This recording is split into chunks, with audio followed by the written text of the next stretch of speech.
Rashmika मंदनाचा deepfake video समोर आला आणि एकच कल्ला झाला। ही डीपफेक टेक्नॉलॉजी किती भयानक आहे हे सगळ्यांना प्रकर्षाने जाणवलं। जर एका प्रसिद्ध अभिनेत्री सोबत असं होऊ शकतं तर सामान्यांचं काय होणार असं म्हणत या डीपफेकवर काहीतरी उपाययोजना करावी, याच्यावर काहीतरी तोडगा निघावाच असा सूर निघत होता। पीएम मोदींनी सुद्धा डीपफेक बाबत चिंता व्यक्त केली आहे। त्यामुळेच अखेर केंद्र सरकारनं डीपफेक विरुद्ध कडक कायदा करण्याचा निर्णय घेतलाय।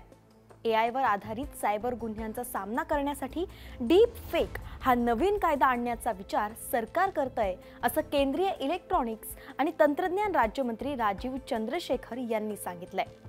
आयटी मंत्रालयानं 23 आणि 24 नोव्हेंबरला सोशल मीडिया कंपन्यांच्या अधिकाऱ्यांसोबत 2 बैठकाही बोलावल्यात। या बैठकीत मंत्री अश्विनी वैष्णव आणि राजीव चंद्रशेखर यांच्याशिवाय मंत्रालयातील उच्च अधिकारी उपस्थित राहण्याची शक्यता असून बैठकीचा फोकस हा मॅनिप्युलेटेड इमेजेस आणि व्हिडिओजवर असेल। त्यामुळे आता या बैठकीतून काय तोडगा निघतो याकडे सगळ्यांचं लक्ष लागलंय।